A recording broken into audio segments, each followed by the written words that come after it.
मित्रः शं वरुणः शन्नो भवत्वर्यमा शन्न इन्द्रो बृहस्पतिः शन्नो विष्णुरुक्रमः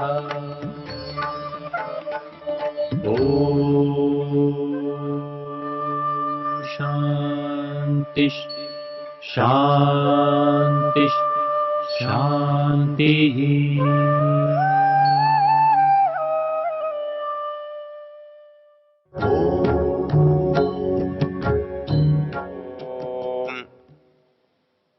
हम वेद के यजुर्वेद के पुरुषाध्याय की चर्चा कर रहे हैं और इस पुरुषाध्याय के उस विशेष मंत्र की चर्चा कर रहे हैं जिसने हमारे इस समाज को बहुत अधिक प्रभावित किया है और इस समाज का बहुत बड़ा अहित किया है।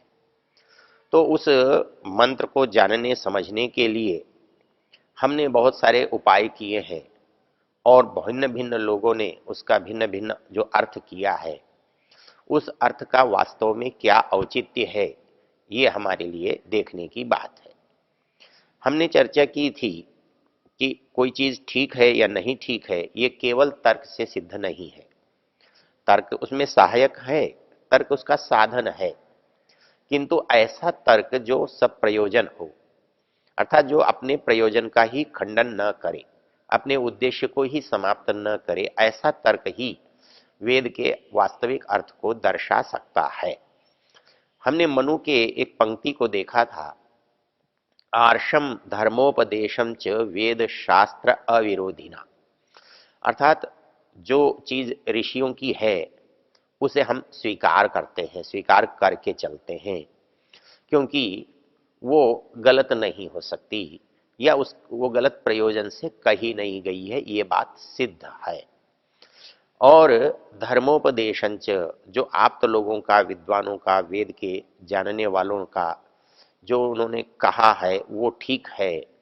और वेद शास्त्र अविरोधिना, अर्थात वेद जो कहता है उसके समर्थन के लिए तर्क का उपयोग होना चाहिए। शास्त्र ने जो उसकी व्याख्या की है उसकी पुष्टि के लिए उसका उपयोग होना चाहिए। तो वेद आपको एक उचित प्रयोजन तक पहुंचा सकता है और वो जो प्रयोजन है उसे हम धर्म कहते हैं। यह एक विशेष बात मैं आपको याद दिलाना चाहूंगा। बहुत सारे लोग ये समझते हैं कि शायद वेद पुराना होने से इस समाज में नष्ट हो गया, जैसे हम समझते हैं कि एक पुराना फैशन यहां से चला गया। जैसे हमारे कुरान के भाई कहते हैं कि वेद क्योंकि ज्ञान उपयोगी नहीं था नए युग के अनुसार, तो नए युग के लिए भगवान ने नया ज्ञान दिया।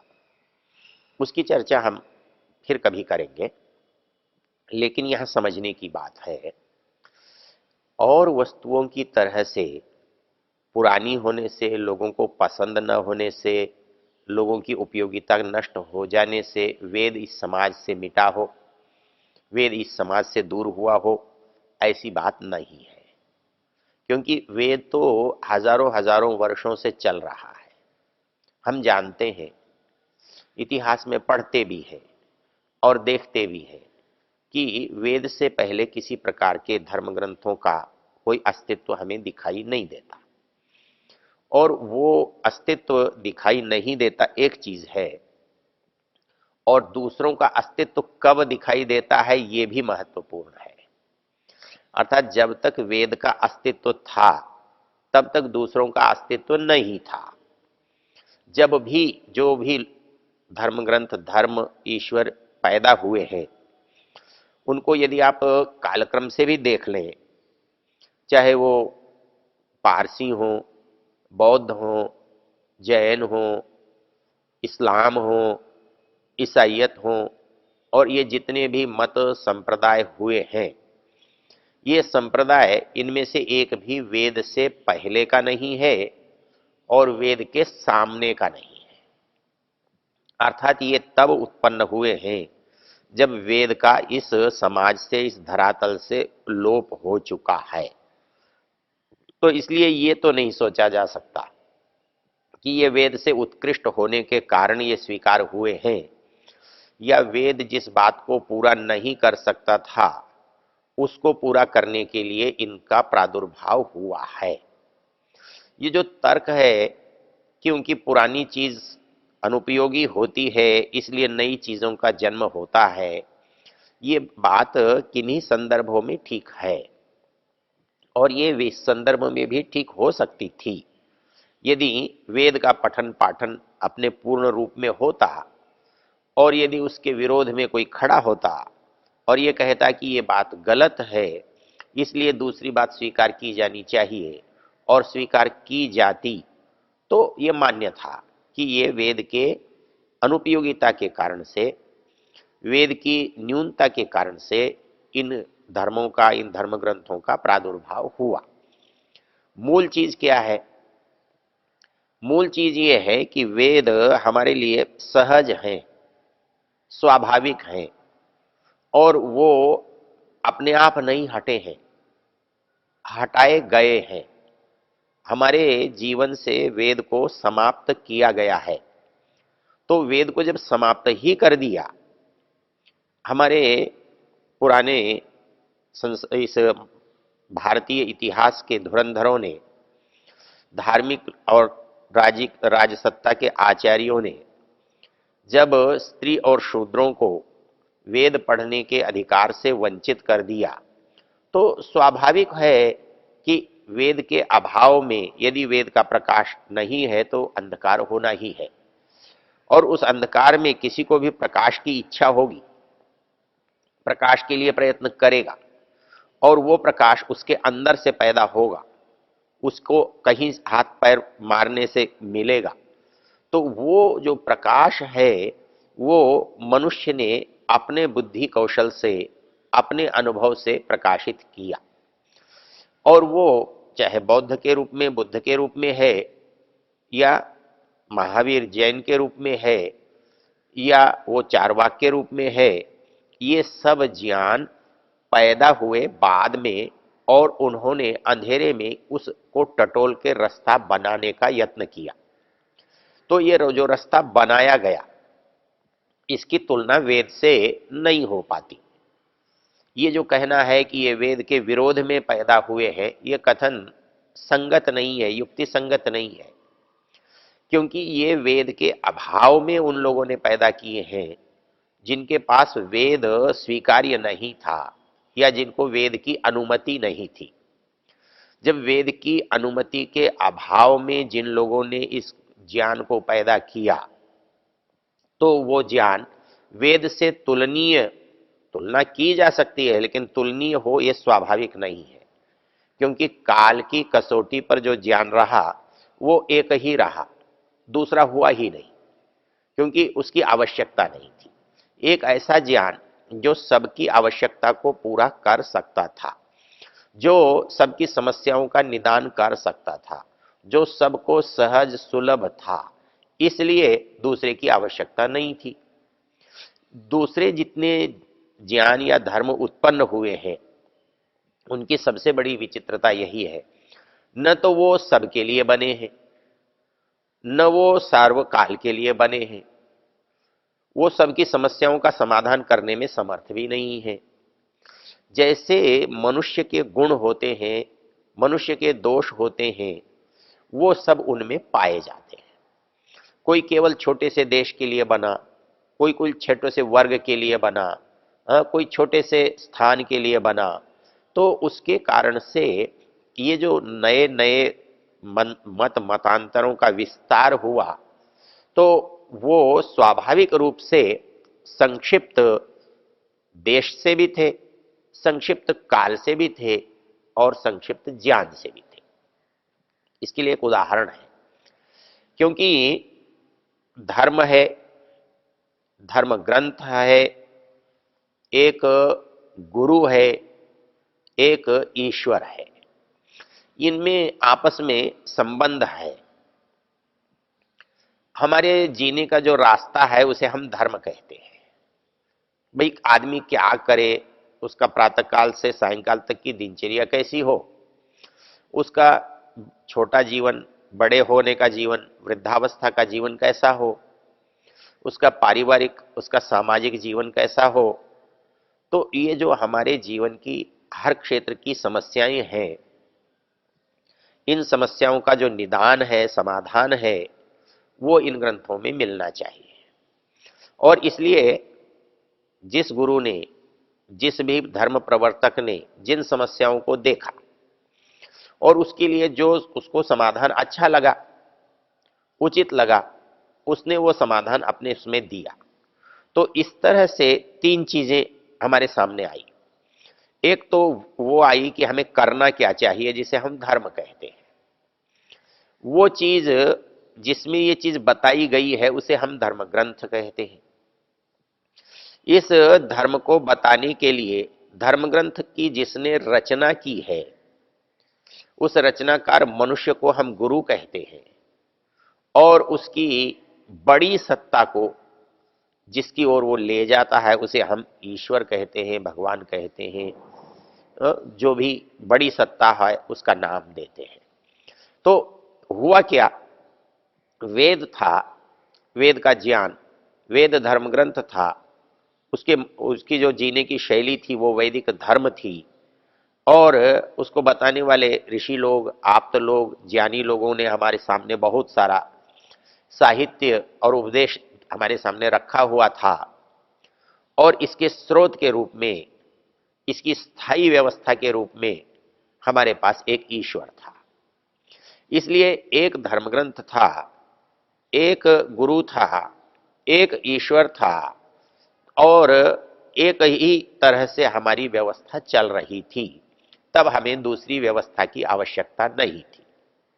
लेकिन वेद के अभाव में जब हमारे पास ईश्वर नहीं रहा, वेद का ईश्वर हमारे पास नहीं रहा, वेद का ज्ञान हमारे पास नहीं रहा, वेद को बताने वाला भी हमारे पास नहीं रहा, तो फिर जो जो ज्ञान देने वाले और बताने वाले हैं उनकी उत्पत्ति, उनका स्थान आता है। तो उनमें जो बने वो धर्म गुरु बने, उनके बताई चीज को, व्यवहार को हमने धर्म कहा, उनकी रचना को हमने धर्म ग्रंथ कहा, उनके बताए ईश्वर को हमने ईश्वर माना। तो परिणाम यह है कि जितने धर्म गुरु बने उतने ही धर्म ग्रंथ बने, जितने धर्म ग्रंथ बने उतनी ही व्यवहार की विधाएं धर्म कहलाई, और उतने ही लोगों ने, उतने ही धर्म ग्रंथों ने, उतने ही गुरुओं ने, उतने ही ईश्वर भी हमारे लिए उपस्थित कर दिए। अर्थात हमारे जीवन की जो आवश्यकताएं हैं वो ईश्वर से, गुरु से, धर्म ग्रंथ से, धर्म से जुड़ी हुई है। अर्थात ये हमारे जीवन में होगा, क्योंकि हर एक से कुछ न कुछ समस्या का हल होता है और ये समस्याएं हमारे जीवन में है। तो इन समस्याओं का हल करने के लिए इनकी एक श्रृंखला हर जगह, हर मनुष्य समाज में मिलेगी। तो वो जो समझ मिली, तो परिणाम स्वरूप आज हम देख सकते हैं समाज में जो हमारे भिन्न भिन्न मंतव्य हैं वो हमारे भिन्न भिन्न धर्मों का प्रतिनिधित्व करते हैं। उनके अनुसार हमारी जीवनचर्या है, उनके अनुसार हमारी समाजचर्या है, उनके अनुसार हमारा जीवन बनता बिगड़ता है, मान्यता है। तो हम जो कुछ कर रहे हैं और जिसके लिए कर रहे हैं, जिसके लिए कर रहे हैं, जिसकी प्रेरणा से कर रहे हैं उसको हम ईश्वर कह देते हैं, जिसके बताने से कर रहे हैं उसे हम गुरु कहते हैं, जहां से हम कर रहे हैं उसे धर्म ग्रंथ कह रहे हैं, और जो कर रहे हैं उसे हम धर्म कहते हैं। तो इस दृष्टि से जब हम वेद पर विचार करते हैं तो हमारी समझ में एक बात आती है कि वो उसमें जो कसौटी है वो कहीं उसे बांधती नहीं है। मनु महाराज का एक बड़ा सुंदर सा श्लोक है, वेदः स्मृति ही सदाचारः स्वस्य च प्रियमात्मनः एतत् चतुर्विधम प्राहु साक्षात धर्मस्य लक्षणम। अर्थात हमारे जो संदेह है, हमारे जो व्यवहार के क्षेत्र हैं, वो व्यवहार के क्षेत्र कैसे कैसे हमारे लिए उपयोगी हो सकते हैं, कैसे बदल सकते हैं। अर्थात कुछ बातें ऐसी हो सकती हैं जो कभी बदलने की आवश्यकता नहीं होती, जो शाश्वत होती है, उनको कोई भी कहीं भी कैसे भी रहता हो लेकिन वैसा ही सब करते हैं। ऐसे जो सिद्धांत हैं, ऐसी जो मान्यताएं हैं, उनको हम शाश्वत मान्यता कहते हैं। लेकिन कुछ मान्यताएं ऐसी होती हैं, आज ठीक है, किसी युग में ठीक थी, लेकिन आज गलत मानी जाती हैं। आज गलत मानी जाती हैं, हो सकता है कल के युग में वो ठीक मानी जाए। वो समाज के समूह के इच्छा पर, विवेक पर निर्भर करती है। तो वो मान्यताएं युगानुसारी होती है। उसके बाद जो मान्यता है वो छोटे समूह की होती है। थोड़े से लोग कैसा करना अच्छा समझते हैं, उनको ये काम अच्छा लगता है, उसे वो अपने सत्कर्मों में, सदाचार में गिन लेते हैं, और दूसरे लोग उसको सदाचार से बाहर कर देते हैं। अर्थात एक इलाके में, एक क्षेत्र में एक कुछ लोग उसको ठीक मानते हैं, उसी समय दूसरे क्षेत्र में, दूसरे इलाके में दूसरे लोग उसे बुरा मानते हैं। ये बातें भी निरंतर साथ साथ चलती रहती है। और जो अंतिम परिस्थिति होती है कि भाई मेरे लिए क्या ठीक है, क्या गलत है, इसका निर्णय मैं कैसे करूं, तो मुझे एक छूट मिली हुई होती है, मुझे अपने विवेक के प्रयोग करने का अधिकार मिला हुआ होता है। और वो मेरा जो विवेक है वो मेरे लिए सर्वोपरि होता है। उस विवेक को मैं दूसरे पर लागू नहीं कर सकता, दूसरे व्यक्ति को उस विवेक से चलने के लिए बाध्य नहीं कर सकता, लेकिन उस विवेक को मैं अपने लिए निश्चित रूप से काम में ले सकता हूं। इसलिए उस विवेक के द्वारा मैं अपनी आत्मा की आवाज को सुनता हूं। तो उसी बात को इस श्लोक में समझाया गया है। जो शाश्वत सिद्धांत है उनको वेद कहा गया है, जो युगीन सिद्धांत है, किसी समय में प्रचलित थे और आज प्रचलित नहीं है, उनको स्मृति कहा गया है। और जो कुछ समूह में प्रचलित होते हैं और दूसरे समूह में नहीं होते हैं, वो सदाचार कहलाता है। और जो व्यक्तिगत होता है उसे हम, क्योंकि हम ये मानकर चल रहे हैं कि वेद अनुपयोगी है, इसलिए दूसरे ग्रंथों का प्रादुर्भाव हुआ है। जबकि इतिहास का तथ्य यह है कि वेद के समाप्ति पर, अर्थात वेद के लोप हो जाने पर दूसरे ग्रंथों का प्रादुर्भाव हुआ है। यह वेद का विकल्प नहीं था, वेद के न होने की मजबूरी है। अर्थात वेद नहीं है तो कुछ तो हो, तो जो हम कर सकते हैं वो हमारे सामने है। ऐसे जो धर्म ग्रंथ हैं उनको हम विभिन्न रूपों में इस समाज में देखते हैं। तो इसलिए जब हम इनकी तुलना करते हैं तो ये तर्क स्वयं निरस्त हो जाता है कि ये वेद के विकल्प है या वेद की न्यूनताओं को पूरा करने वाले हैं। ये बात हमारी समझ में आती है। ओ